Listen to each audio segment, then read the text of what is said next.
HOA Karen broke BBQ grill, fined $140,000 in order to fix it. The summer air was thick with the scent of blooming jasmine and betrayal.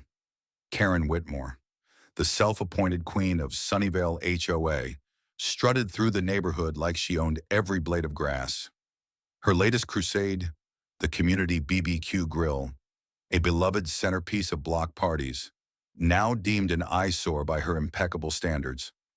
It started innocently enough at the annual Sunnyvale block party. The grill, a hulking stainless steel beast, had been a gift from old Mr. Thompson before he passed.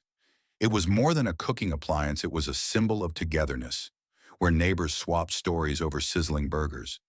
But Karen, with her clipboard and perpetually pinched lips, had other plans. "This thing is a hazard," she declared, her voice cutting through the laughter like a knife. "It's rusted, outdated, and frankly, it lowers property values." The crowd fell silent, forks pausing mid-bite.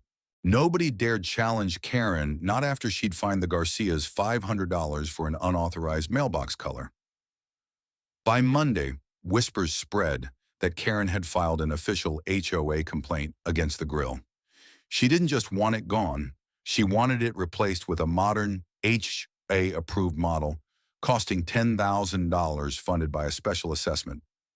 "It's for the community's benefit," she said at the next HOA meeting, her smile as cold as the lemonade nobody touched. The neighbors grumbled, but complied, fearing her wrath. Still, tension simmered. The grill wasn't just a grill, it was their history, their late-night chats, their kids' first taste of charred marshmallows. The conflict escalated when Karen took matters into her own hands. Late one Friday, under the cover of dusk, she marched to the community lot with a crowbar and a can of gasoline. Nobody saw her, but the security camera did. With a manic glint in her eye, she pried at the grill's hinges, muttering about standards and aesthetics. When it wouldn't budge, she doused it with gasoline and struck a match. The flames roared, licking the night sky, and the grill's frame buckled under the heat. By morning, it was a mangled wreck, its once shiny surface reduced to a charred skeleton. Karen, smug as ever, claimed it was an accident caused by faulty wiring, but the camera told a different story. Enter Javier Morales, the neighborhood's quiet landscaper and an unexpected twist in the saga. Javier wasn't just a gardener. He was a former fire investigator who'd moved to Sunnyvale for a quieter life. He'd kept to himself, trimming hedges and avoiding HOA drama, but the grill's destruction hit him hard. It was where he'd bonded with his neighbors, sharing stories of his daughter's soccer games over grilled carne asada. When he saw the security footage, something snapped. "This wasn't an accident," he said, his voice low but firm, presenting the tape to a stunned HOA board. The room erupted. Karen's face drained of color as Javier played the footage, her crowbar, her gasoline, her match. The neighbors' whispers turned to shouts. She burned it, she lied. The confrontation came at the next block meeting, held in the community lot beside the ruined grill. Karen stood defiant, her arms crossed, insisting it was for the greater good. But the neighbors weren't having it.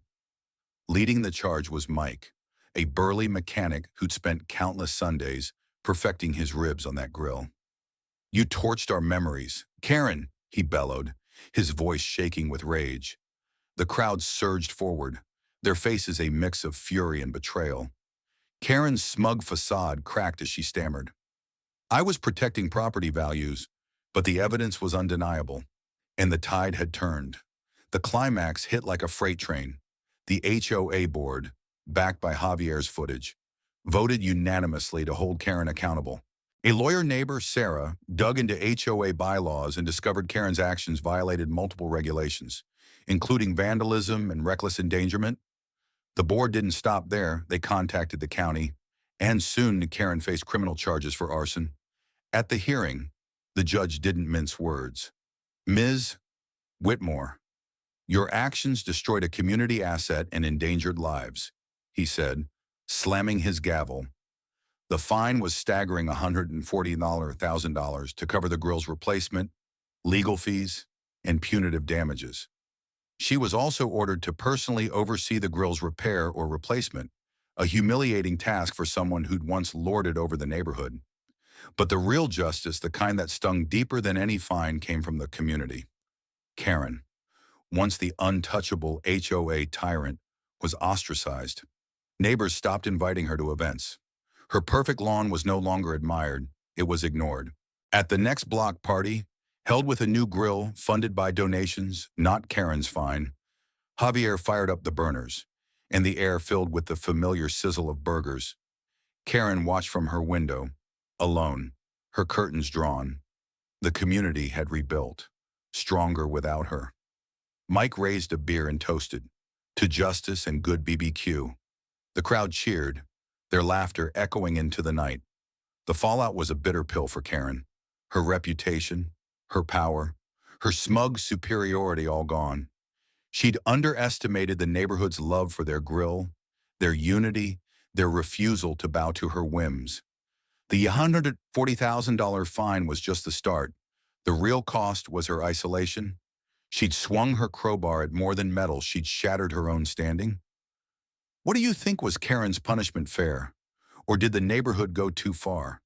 Share your thoughts. Let's talk about justice, community, and the price of arrogance.